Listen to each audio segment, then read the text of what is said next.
ঢাকার রাস্তায় এক পথচারীকে মারধর এবং কটূক্তির ঘটনায় হঠাৎ করেই আলোচনায় উঠে আসা রুশ বংশোদ্ভূত মডেল ও সোশ্যাল মিডিয়া ইনফ্লুয়েন্সার মনিকা কবির আবারও শিরোনামে। তবে এবার কোনো আইনি জটিলতা বা বিতর্ক নয়, বরং ব্যক্তিগত জীবনের বড় এক সিদ্ধান্ত।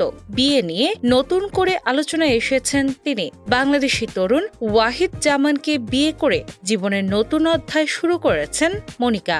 সামাজিক যোগাযোগ মাধ্যমে একটি ভিডিও প্রকাশের মাধ্যমে নিজে এই খবরটি নিশ্চিত করেন তিনি। সংক্ষিপ্ত কিন্তু তাৎপর্যপূর্ণ ক্যাপশনে লিখেন, আমরা বিয়ে করেছি। শেয়ার করা ভিডিওতে দেখা যায় একেবারে ঘরোয়া ও অন্তরঙ্গ পরিবেশে তাদের বিয়ের আয়োজন সম্পন্ন হয়েছে। কোনো জাঁকজমকপূর্ণ আয়োজন নয়, বরং সহজ সরল আয়োজনে একে অপরকে ফুলের মালা পরিয়ে দিচ্ছেন এই দম্পতি।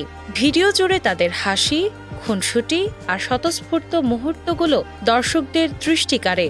এতে স্পষ্ট হয় আনুষ্ঠানিকতার চেয়ে সম্পর্কের আবেগকেই বেশি গুরুত্ব দিয়েছেন তারা। ভিডিওটি প্রকাশের পর খুব অল্প সময়ের মধ্যেই তা সামাজিক যোগাযোগ মাধ্যমে ছড়িয়ে পড়ে। নেটিজেনদের একাংশ নতুন দম্পতিকে শুভেচ্ছা জানিয়ে তাদের সুখী দাম্পত্য জীবনের কামনা করছেন। অনেকেই মনিকার জীবনের নতুন শুরুটিকে ইতিবাচক দৃষ্টিতে দেখছেন এবং অতীতের বিতর্ক পেছনে ফেলে সামনে এগিয়ে যাওয়ার জন্য তাকে সাধুবাদ জানিয়েছেন। তবে সব প্রতিক্রিয়াই যে ইতিবাচক তা নয়। সামাজিক যোগাযোগ মাধ্যমের কমেন্ট বক্সে সমালোচনার ঝড়ও দেখা গেছে। কেউ কেউ প্রশ্ন তুলেছেন, এই বিয়ের পেছনে কোনো কৌশলগত উদ্দেশ্য আছে কিনা। বিশেষ করে বাংলাদেশি পাসপোর্ট বা নাগরিকত্বের প্রসঙ্গ টেনে নানা মন্তব্য করতে দেখা গেছে কিছু ব্যবহারকারীকে। যদিও এসব প্রশ্নের বিষয়ে মনিকার পক্ষ থেকে এখনো কোনো আনুষ্ঠানিক ব্যাখ্যা পাওয়া যায়নি। উল্লেখ্য, এর আগে ঢাকার একটি ঘটনায় পথচারীকে লাঞ্ছিত করার অভিযোগে মনিকা কবির ব্যাপক সমালোচনার মুখে পড়েন। সেই ঘটনার ভিডিও সামাজিক মাধ্যমে ভাইরাল হলে তীব্র প্রতিক্রিয়ার সৃষ্টি হয় এবং বিষয়টি আইনি পর্যায়েও গড়ায়। অনেকেই তার আচরণকে প্রশ্নবিদ্ধ করেন এবং সামাজিক মাধ্যমে তাকে নিয়ে নেতিবাচক আলোচনা ছড়িয়ে পড়ে।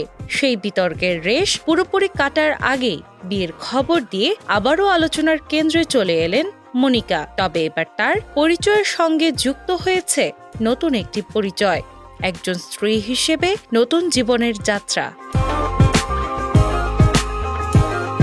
বিশ্লেষকদের মতে, জনসমালোচনার মধ্যে থাকা কোনো ব্যক্তির জন্য ব্যক্তিগত জীবনের এমন বড় সিদ্ধান্ত অনেক সময় ইমেজ পুনর্গঠনের সুযোগ তৈরি করে। মনিকার ক্ষেত্রেও এই বিয়ে তার জীবনের একটি টার্নিং পয়েন্ট হিসেবে উঠতে পারে, যেখানে তিনি নতুনভাবে নিজেকে গড়ে তুলতে পারেন। সবকিছু মিলিয়ে বলা যায়, বিতর্ক, সমালোচনা ও প্রশ্নের ভিড়ের মধ্যেই মনিকা কবির শুরু করেছেন জীবনের নতুন অধ্যায়। এখন সময়ই বলে দেবে এই নতুন পথ চলায় তিনি কতটা স্থিরতা ও গ্রহণযোগ্যতা অর্জন করতে পারেন। দিনা ইসলাম, বাংলাবাজার পত্রিকা।